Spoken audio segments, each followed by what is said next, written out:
can start chatting. I don't know. Last night we kind of got off on, we decided to start with the foundation, which I think might be interesting. I don't know, Lisa, Michelle, what you think, but we started talking about, marriage as a kind of the convention of marriage as a foundation to talk about everything else. And I was just really interested in talking about infidelity, which is a topic that I know we'll be addressing on Monday too. So, really, I think the thing about this, even the word taboo, is an interesting word to talk about, right? So, all these things, and I just want you to know that I was starting to look at some Netflix options last night under the word forbidden love. And oh my gosh, there's all kinds of stuff that comes up. So maybe we could start there and just like, what does that mean? Forbidden love and taboo, and what has your experience been around that?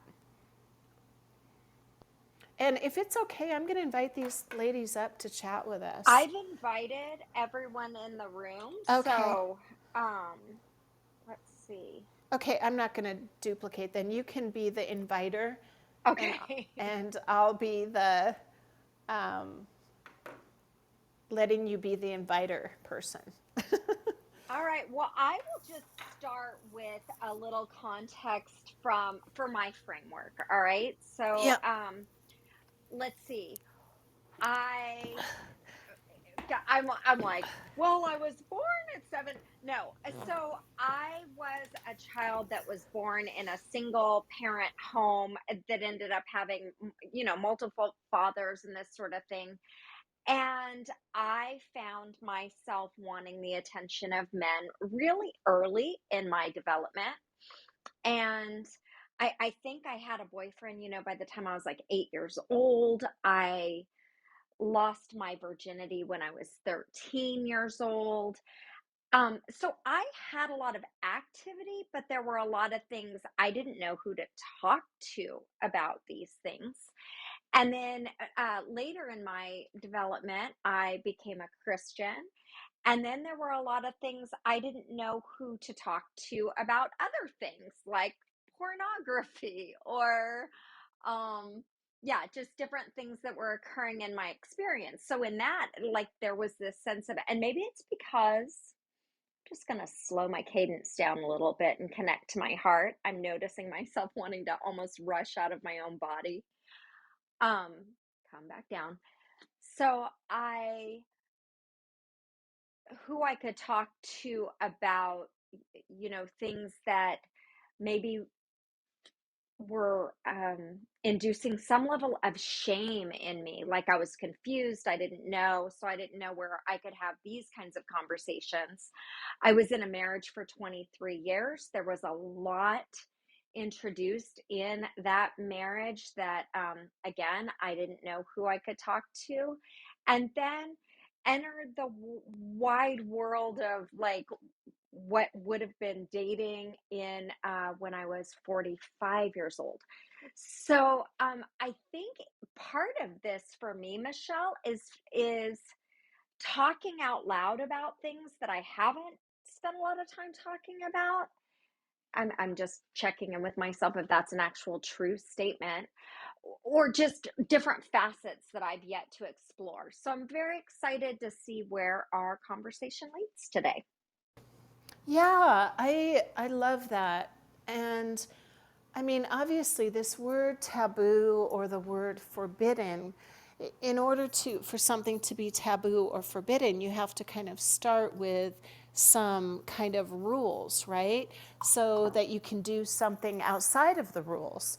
And I think that that is a very interesting idea because often we grow up not, I don't know, just without a clue.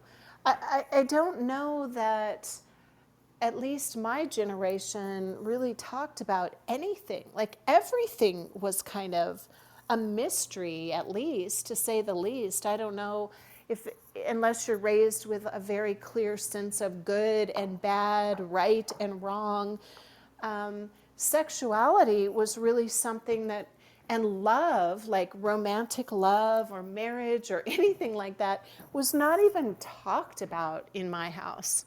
No one even talked about it. It was really just the um, Disney movies and, uh, you know, children's literature and novels and the princess kind of theme of someday my prince will come. I definitely was still in that generation. So I think that anything outside of the idea of a prince coming or getting married and having babies is just was, yeah, kind of outside the norm. And and yeah, so I'll stop there, toss the ball to you. Well, it's super interesting where my mind went with that because, yeah, for what I had no one sitting down and talking to me. So what I did take in was through experience, right? It's like what I gleaned in the environment, and what I gleaned in the environment was a woman's not sufficient on her own, because my mom, every time she got single, brought a new man into our life and was able, like, she actually has a skill because they all married her. And that's wild, Oh right? my goodness, yeah. but Wow. um but that really spoke to me, that a woman needs a man. And then I remember I made this determination because I guess I didn't like all the upheaval, right? I don't know that I was in tune with what I liked or didn't like, but at one point I was like, I am not ever going to depend on a man. I'm going to be, financially successful. I'm going to be this, I'm going to be that. And I had this whole thing. And then um, I became a Christian when I was 18 years old, right? So super highly impressionable. And this also became the promise of something completely different than I had known.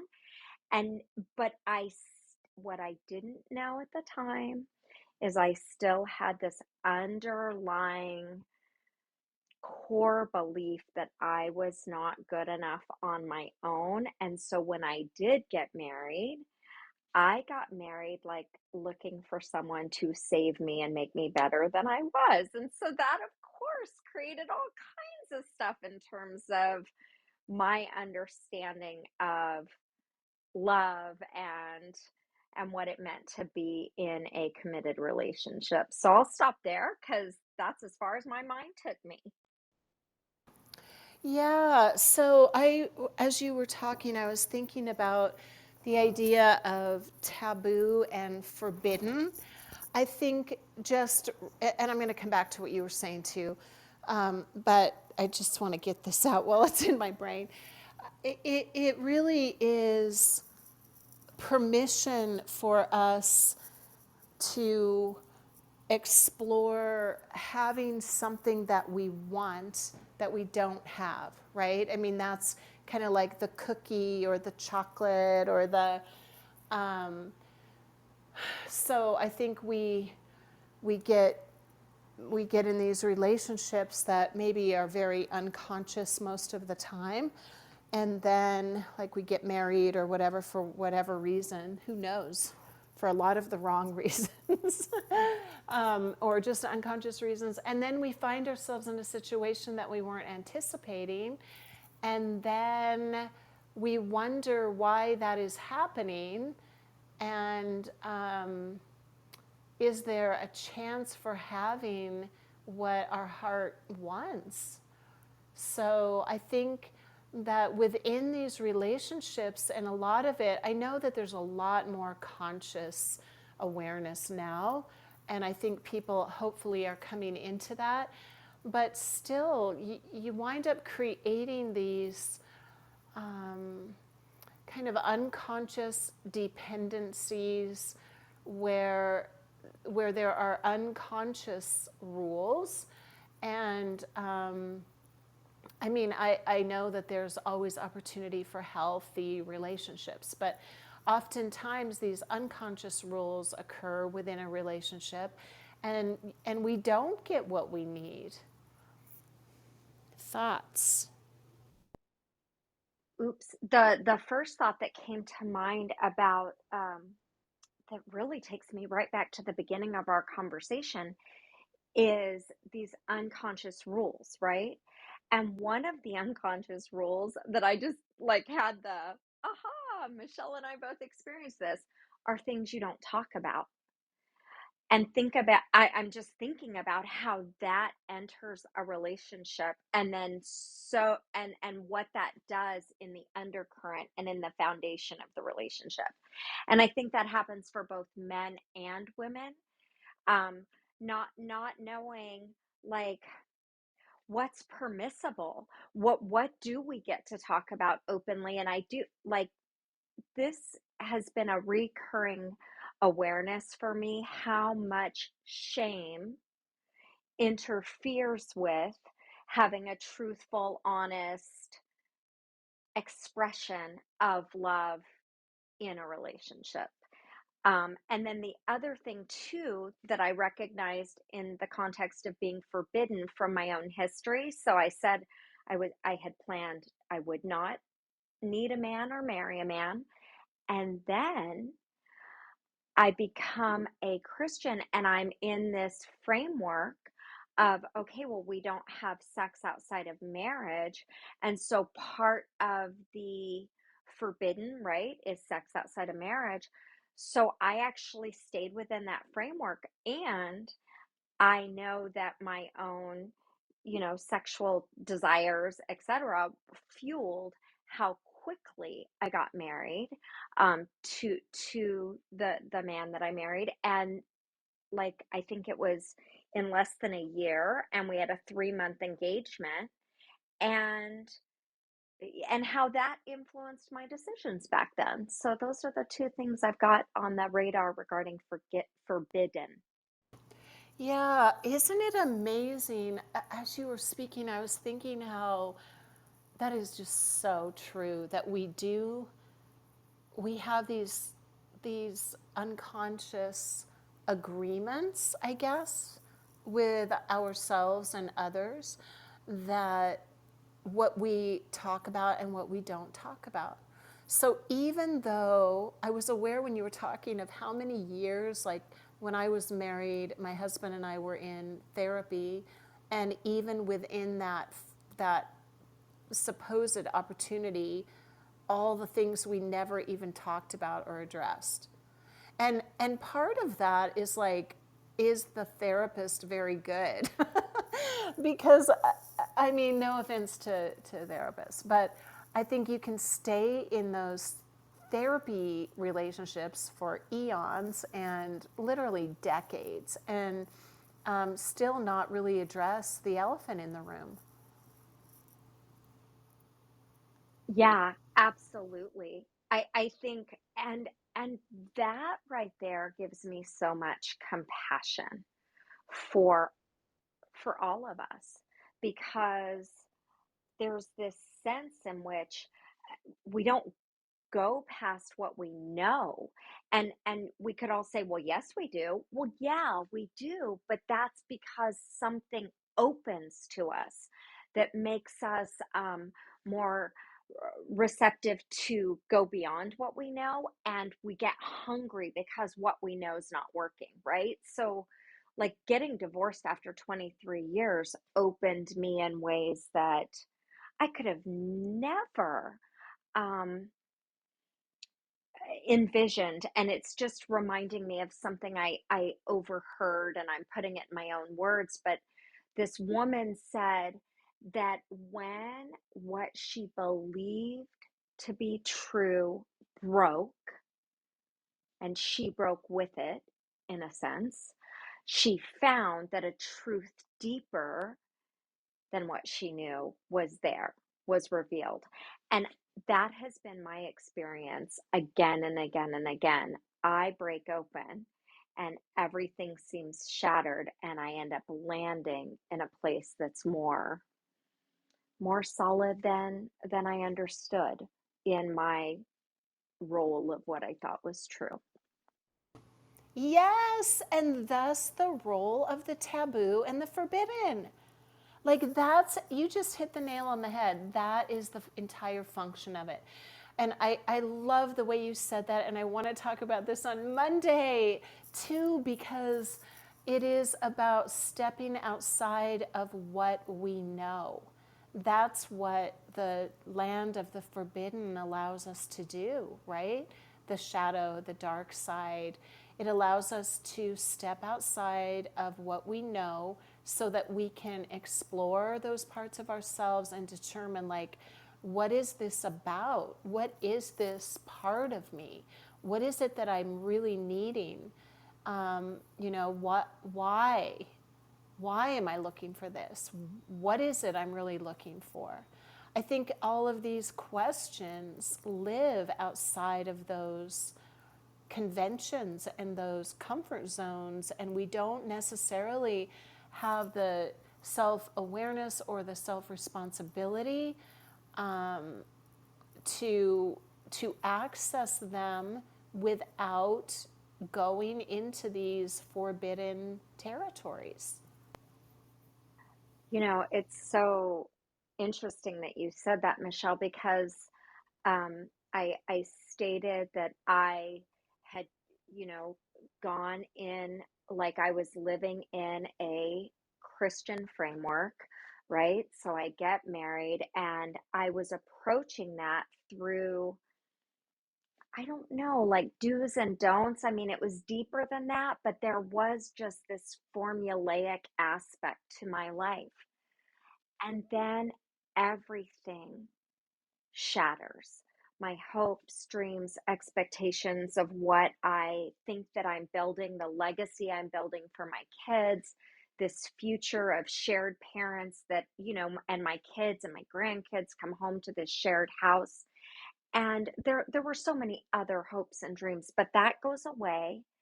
And now I am left naked in a way that I had not experienced my own nakedness, and vulnerable and afraid and sad. And like there were so many things. And not long after, I end up reconnected with at the time, I was 15, he was 17. We had had this young, precious little romance that was ended abruptly because he was a black man or black boy at that time. My family was racist. It was tragic. It was ugly. And I'm not even gonna, go into that. But when we came back into one another's lives, it was like super tender, right?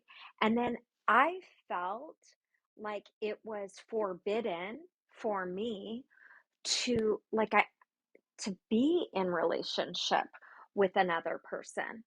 And I had a deep longing to be in a relationship. But then the forbidden gets more mm, weighty, because one of the things that I discovered fairly early on was he was married, talking about infidelity. Well, in his particular situation, they were legally married. They had their own separate lives. He had a separate residence. It had been that way for many years. He had dated other women.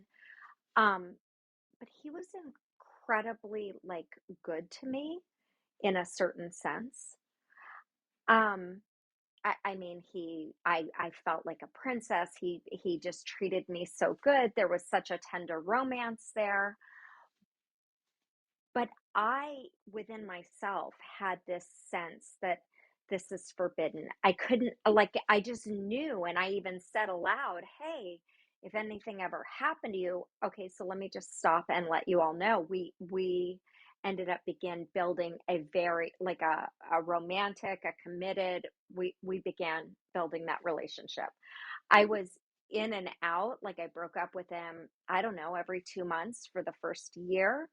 And then a girlfriend said to me, Lisa, you got to either get all the way in or all the way out. But you're killing yourself and you're killing him doing it the way that you're doing this. So we're talking about forbidden relationships or actually taboo love topics. And right now I'm telling a story regarding a forbidden relationship. So anyway, I decided to get all the way in. And um and then he died. And the things that I had told him, hey, if you're in an accident, if you're ever hospitalized, like I won't have the rights. Well, um, he did get a divorce. Sorry, this is going in different ways. My brain is going, but he didn't do it right and it was able to be overturned. But why am I telling you all this? Because, Michelle, what you said when we step into the forbidden, which is not the way I'm recommending we all do this, but when I stepped into the forbidden for me and now have come, he's been gone for 4 years. I've been able to do a lot of assessment and growth and these sorts of things. And it's just wild to me that my own understanding has deepened and enriched, and I've more gone back to my roots, but I've gone back to them in a very different way. And when I think about the deceit, I'm going to say, within our relationship, that's why I said he loved me in a sense, but he didn't love me well. But we were in a shared agreement over how we were doing this relationship because I was in it and I was not being fully true to myself, but I desperately wanted for myself what he was offering and what I believed we had. And we did have something, we just didn't have everything that I thought we had at the time. So I'll just see what that opened in you, Michelle. Okay, I love that. So, what that made me think of is there are two doors into the forbidden. One is, wow, let's go explore the forbidden, right? Like, that's a conscious, let's do something like naughty or whatever. I want to go steal a cookie from the cookie jar tonight, right? And then secondly, there is the, you have this chance meeting, you have a connection, you find yourself entangled in this relationship, you find out, oh my gosh, he's married, oh my gosh, this is more complicated than I thought. How does that affect, my own framework and my own morality and my own belief system? And then your family, I mean, a black man to a racist family is forbidden fruit for sure.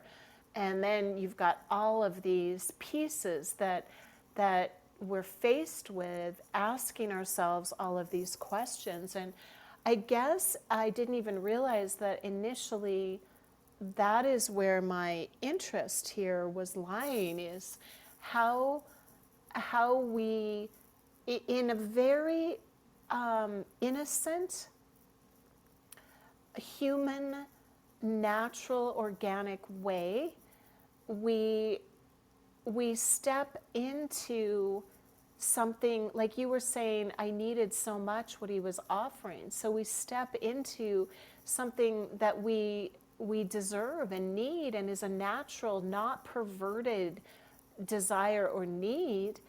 But even in doing that, we can find ourselves in these relationships that,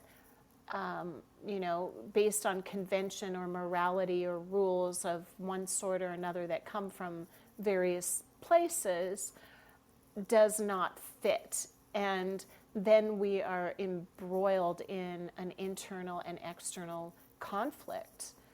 And we're back. See, the other piece that's interesting to me is that a lot of this is so unconscious, and we don't even realize what we need until we are offered the experience, and then we step into that, and we have never talked about it, and now we're faced with another secret because our need is getting met, but it's not okay to talk about it. So it becomes very complex. Absolutely. I mean, that's one thing that I can recognize. I have so much love and compassion for myself, right? Like I recognize that I had just left a marriage where I was being told on a regular basis, like, you are the reason for my misery. I wish I would have never met you. I wish I would have never married you. These are not things that like I conjured up in my brain. They were actively being said to me. And that occurred to me, Michelle, when you were speaking. And I was like, "Oh my gosh, Lisa. Of course." Like I was longing to be seen. I was longing to be witnessed. I was longing to be adored. And then in comes a man that gave me all that, but it wasn't like he gave it to me. Like I just got this image of somebody serving me a lovely meal on a plate that's dirty. It's been used. It's not like, "Hey, this is fresh for you." And I kept trying. I wanted so much the meal on the platter that I was really doing mind games and heart games with myself to try to pretend the plate was clean or get the plate clean. I mean, that was the thing I would talk about then, like, hey, if we're going to have a future, if we're going to, you need to get a divorce, right? But what I know now, and I was not present to, or like, I just want to be so careful that I'm not making excuses for myself. But now I'm at a place in my own life that I imagine if the man I'm married to today were to die, and I were to be met with somebody who seemed to have it all, but they were serving it on a dirty plate, that I would say, "Hey, you know what? Why don't you go clean the plate? And I may or may not be here when you come back." And that's not what I did for myself. And I've since reconciled myself um, to that. But it doesn't change the consequences. Like I mentioned in my story, his ex-wife was able to overturn the divorce in such a way that it would still result in a divorce, but she extended it beyond the day of his death. So I am still working with consequences and I just get to own the fact that these are my own actions that put me in a situation that I could have consequences that are not pleasant. And I don't see them as like punishment. It's simply the results of actions that I took, and put myself in a situation where someone has access to me in a way that they wouldn't have if I would have said, "Go clean your plate." Back to you, Chef. Boy, is that interesting. So much of this just comes back to the unconscious, right? Like the unconscious needs and within that the unconscious power. Like we're not aware, so when you show up needy, the problem though is you don't even realize you're needy because no one taught you that, and I don't mean just you, but the collective you, us, no one teaches. It's impossible to teach everything, right? But in this case, for sure, it's not like you were instructed, you know, that these are potential liabilities, these are things that can happen. Like, no one was having that conversation, and that leaves us out there just trying to figure out these things alone. And we don't even know what we are supposed to be figuring out until it's right in our face. And by then, we make decisions based on whatever, and the consequences follow. So, yeah, there's nothing shameful at all. I mean, I think the only time shame enters, other than the shame that's put on us, of course, but that shame would enter is if we have an agreement with ourselves and then we fall down on that agreement and we don't deliver to ourselves. So, There's so much that we learn about ourselves in relationship that we just don't even know about ourselves until we're in. Yeah. And yeah. So just for those of you who are joining us, we are in a room, as you can see, called Taboo Love Topics. We're having courageous conversations, allowing the conversation to take us wherever it leads. And Michelle, if you could pin the YouTube channel, because one of the things Michelle and I have launched a series having courageous conversations about all kinds of things, and we are going to start with a live conversation on Monday around infidelity for Valentine's Day. Woohoo! And wherever that conversation itself leads. And so today we are also talking about whatever comes up, but infidelity is already on the table. And I shared an experience. So if you didn't get to hear that story, you may go back and listen to the replay. And now, Michelle, I can't remember where I was at in the conversation. So if you could catch me up, we'll go. Yeah. And I, please come up and join the conversation too.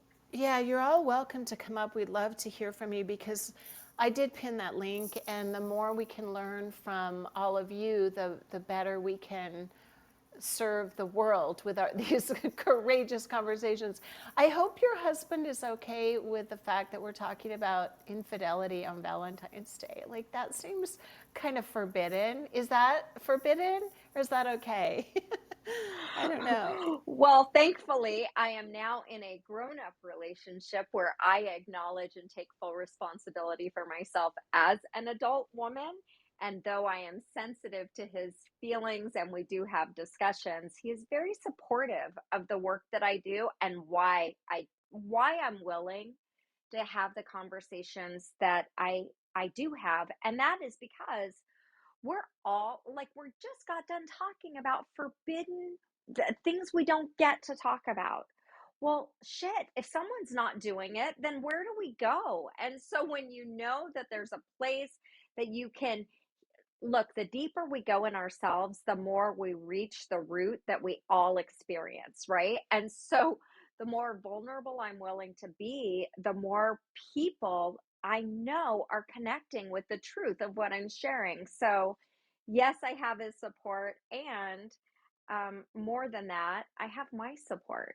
And and I take responsibility for the things that I do. So, yes, it is well. I can't believe you decided to grow up in that regard. I'm glad that you're still just a little girl all the rest of the time because I see you out doing amazing things on the mountain trails in the sunshine. And I know you're one of the most playful people that I've ever met. So what jumped in my head as you were speaking was the fact that the only thing that can be forbidden is something that lies outside of whatever boundaries we have created, which we already discussed. So there's any type of construct, social, societal construct, but then we have these agreements with ourselves. And I know I was sharing with you yesterday how I had been in these clubhouse rooms a while ago where people were creating agreements with their partners and that allowed them to entertain relationships outside of their intimate relationship with their partners. And I found those conversations so intriguing because the extent to which these human beings were making the effort to consciously grow within relationships. So, like, they might be really, really happy within their relationship, but then something comes up and they would actually, find themselves attracted to someone or whatever. And it was like an emotional thing, not necessarily sexual, right?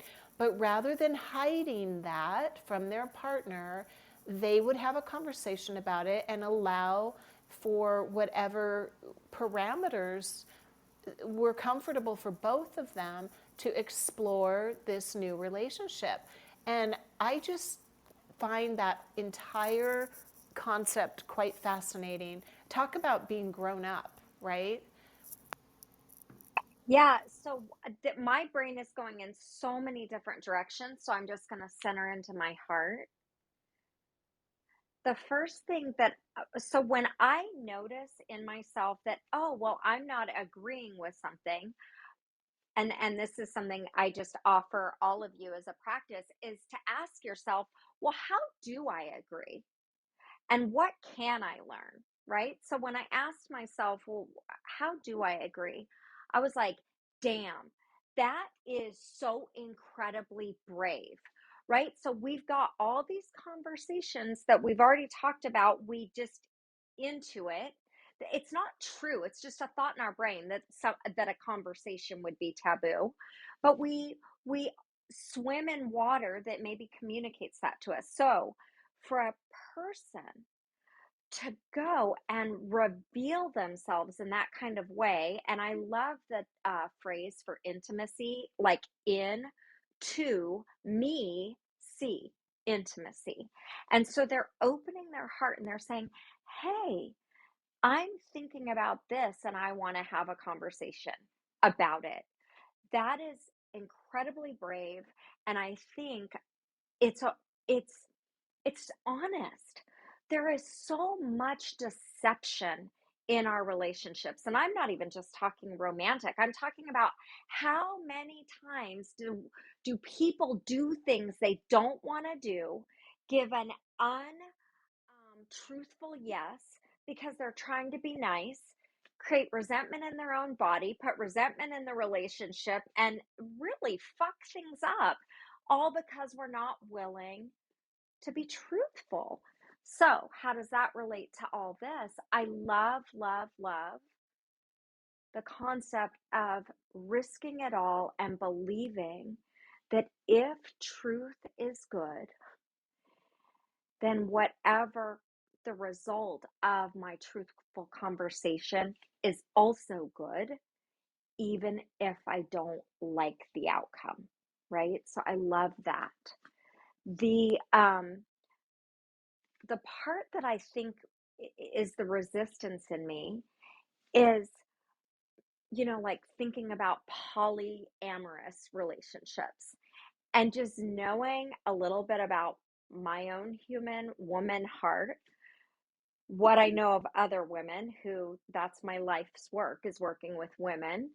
And then what I've witnessed in society and what I've read. The even women who say this is the lifestyle I prefer, when they are on the receiving end and the other partner is pursuing other partners, it doesn't seem like a good, or it just doesn't seem like a helpful model for love. And I think this is why, because love is super um love says, I choose you, I want you, you're safe with me, and love grows like together. And I think when I said earlier that I'm coming back more to my own roots, but from a different place, is I so much honor the power of an oath in a relationship, because we've got our own like fucked up ways, and so does every other human. And to be in a relationship that says, I'm not going to leave you and you're not going to leave me. So now truth has like this boundary of safety. And so I can bring my truth in because we're made. But see, now we live in a culture where people think so little of an oath, but there was a time, and I think that's where I'm rooted now. Now I've got these three grown boys about to propose to women and have lives, and but I'm thinking through these things in a very different way. I'll stop there, Michelle, because boy, oh boy, did I say a lot. Whoops, sorry. Yeah, I mean, I don't think it was too much. I think you were just going through it all. And So yeah, a lot of things to talk about. I think it's really intriguing. And so let's talk about this oath thing, right? I know that there, so you just said, and I was trying to write this down, that I like the idea of the oath where someone is basically creating this container for safety. That's what I heard. When you have an oath, and that it's kind of what marriage, I think that's where the till death do us part. In other words, I'm willing to go through, grow through, everything with you, with this one human being. What you were saying is, I love you, I honor you, you are safe with me. But then all this other stuff comes up in my mind, which is, I never felt loved or safe in my marriage. So maybe it comes from that. That could be a little bit of this. But so just obviously this an oath can be an empty oath, right? Like you can stay within this framework or whatever, and it could be an empty marriage. Whereas there's also this question of, if it's really legitimate and you both are really committed and it's not an empty oath, then what happens when something, because I know this is true, this is what you were mentioning, that something comes up that you just kind of, your gut feels like, this is really hard for me to talk about. This feels outside of what I ever thought I would need to address within my marriage. I wasn't expecting to have any feelings or desires or needs that I wasn't comfortable talking about, and all of a sudden I find myself in this situation, whatever it is, right? So then when we come and we say, okay, well, I'm going to, I agreed and I'm going to talk about it, I'm going to broach this subject. And as a woman, like if I were in a situation like that and the guy comes to me and says, I met this girl, I'm feeling this way, and I'm having these thoughts, and I just want to be honest and talk with you about it.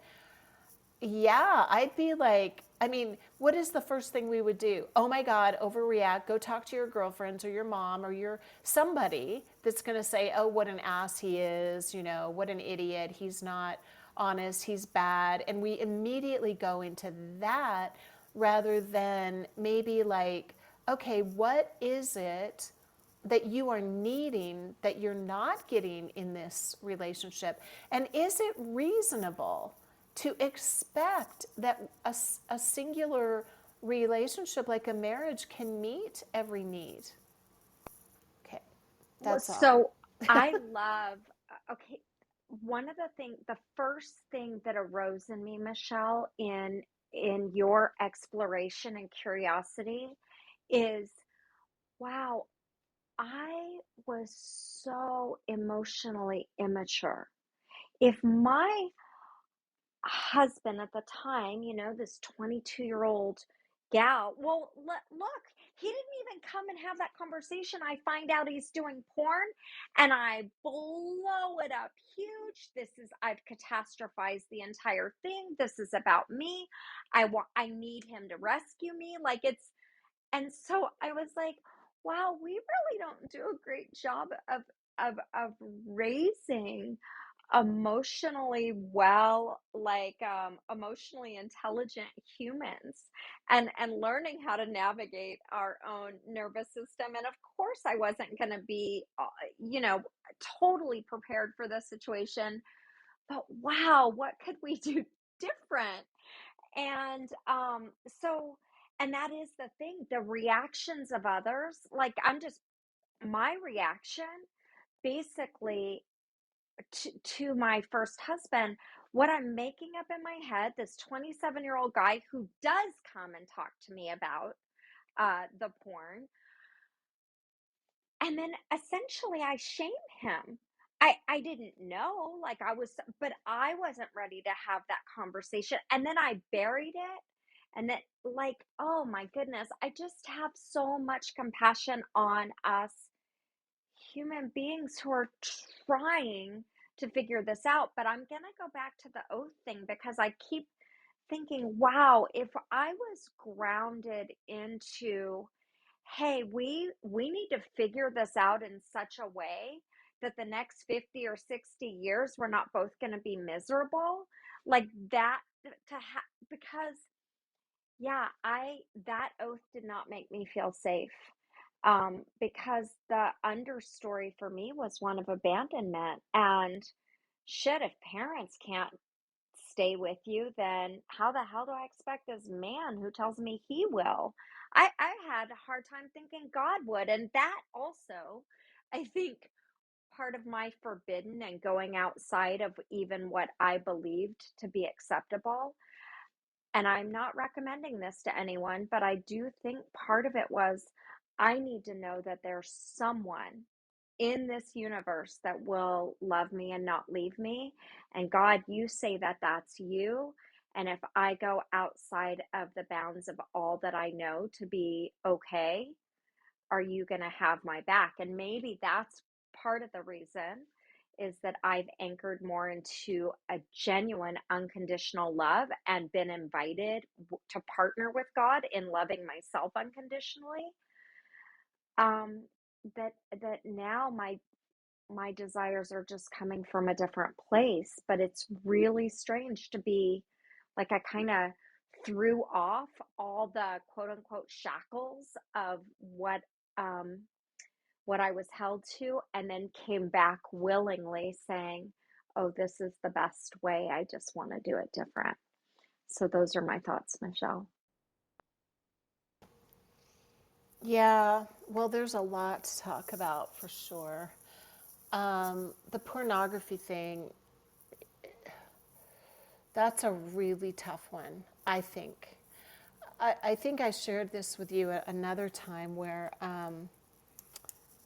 I I'd seen this like a bumper sticker on somebody's computer that said porn kills love. And I was like, because I had kept the secret of like my husband being addicted to pornography a secret because I couldn't fix it and I couldn't stop it. And I was ashamed to even tell people it was a problem, you know? When I saw that, that was like the first time I'd seen anything like out in the world in a coffee shop, like somebody addressing this. And I went over to talk to the person, and that bumper sticker haunted me. And I started to turn it around in my mind, thinking how no, love actually kills porn. Like, porn doesn't kill love, love kills porn. And so, what is love and why does it kill porn? And that question was more intriguing to me because then I think what we're coming back to is actual love, where, you know, your oath is based on everything that makes up love, compassion and empathy and kindness and wanting the best for the other person, maybe, you know, oftentimes above what you want for yourself, like a true agape love, like real love. And within that, you're going to come to the other person and say, look, I don't know why. And there are times when you're not even going to want, I would think, you wouldn't even mention that you felt attracted to someone else. You would just choose to deal with the goodness and the, you know, everything you have within your relationship, and you're just making a conscious choice, you know, like this is way better, like that's a passing thing. Maybe I don't need to entertain all of that. Maybe those are parts of myself that I'm, you know, that I can deal with just a conversation with myself or with someone else. But it is a level of maturity, and if you're getting what you need and giving what the other person needs, hopefully you are continuing to grow and expand, and that's the kind of thing that will kill porn. Yeah, I wrote down that love kills shame. And because I think so much of what keeps us separated from one another is our sense of shame, is our shame ultimately communicates like there's something wrong with you, you're not enough, you're too much, whatever it is, but you're fundamentally flawed. And I've said to you before, like shame doesn't seek solutions, right? Like shame basically says you need to be discarded, rejected, abandoned, alone, like the really worst kind of hell. And I think the reason that love kills shame is love comes and says, I see you. And it even sees the person who's turning to porn with the understanding of, oh, porn is like it's saying something to the like the so I have someone near in my life who is not my husband who is addicted to porn, but someone that I value very, very much. And the thought that he would be rejected and scorned and abandoned, like this is a beautiful, beautiful human, and we could replace porn with drug addiction, or oh my gosh, I didn't expect to open this part of myself, but here she is. So I want him to be loved and held and known that he's safe, right? And known that he's worthy. And I think that love has the power to melt shame. But I do think the trick as women is, or the deception that ends up fooling a lot of us, is we think we can turn ourselves inside out and bend ourselves like a pretzel. And that's not love. That's not love. So, like, we're thinking, I'll become love and I'll kill whatever it is and make all things well. Well, no, no, because what we're doing in those times is we're not actually loving the other person or ourselves. We're not having the difficult conversations and creating the boundaries that are there for both our good. We often, as women, and I'll just speak for myself, I literally thought I will bend into whatever you tell me is preferred. And what I ended up doing in my first marriage was sacrificing my sense of dignity and well being as I tried to become all the things and did things that were reprehensible to me. Like I felt dirty, I felt unclean, I felt, and so it really doesn't matter what I did. It's the idea that I did something thinking that was love, right? I'm gonna be all things to him while sacrificing this part of me that feels so essential to my dignity and humanity. So I'll just see where that leads, Michelle. Yeah, well, I do want to kind of bring it to a close because I actually have to leave for an appointment shortly. It's already been almost an hour. I think that, gosh, we so many things to talk about, and at the end of the Michelle, day, make sure to because this is an ongoing conversation and many more deep and different directions. Please, if you haven't already, there's a link above. That is Michelle's YouTube channel.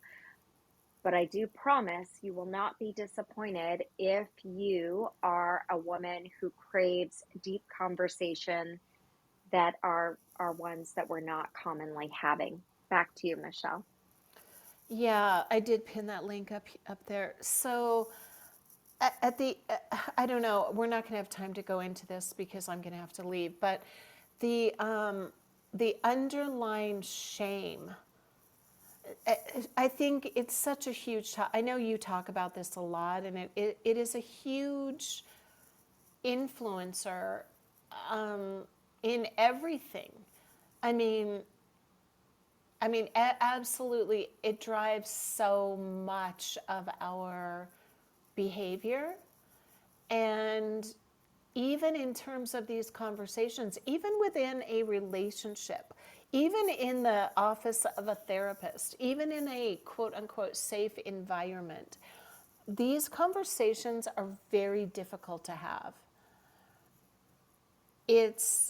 And it is because of the shame. Because even coming, especially when you're in this relationship where someone is saying, you know, this is the safe container, you are loved, you are within that, that would be the place to explore the things that you feel shame about, you know? And it still takes a great deal of courage. So this is a conversation we're going to have to continue, but we will be here. Are we here tomorrow? Yeah, we're here tomorrow. We are. I haven't yet posted it, Michelle, and I'm struggling to remember it off the top of my head, but we are definitely having a room tomorrow. I want to say it's 11:30 a.m. Let me check. I was thinking it was 11:30 my time maybe or your time. Either way I can do it. So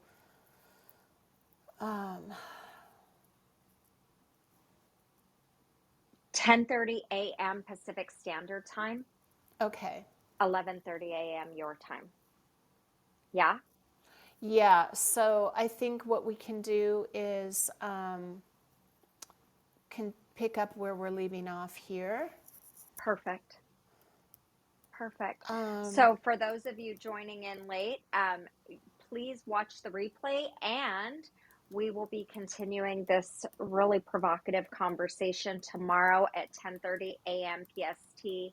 Thank you all for coming and sharing, opening your own hearts and providing your energy and just being a part of the conversation. Like, you're here and you've given your time to this and invested, and we say thank you. yes, thank you, and thank you so much, Lisa Michelle, for being here. This has been very thought provoking for me, and I feel like I'm jumping off the ship in the middle of the ocean. So I will look forward to continuing this tomorrow, and I think we're going to go to uncharted waters. I'm excited, terrified. Yes, that's a perfect place to be. Yeah, it is. The outside the comfort zone.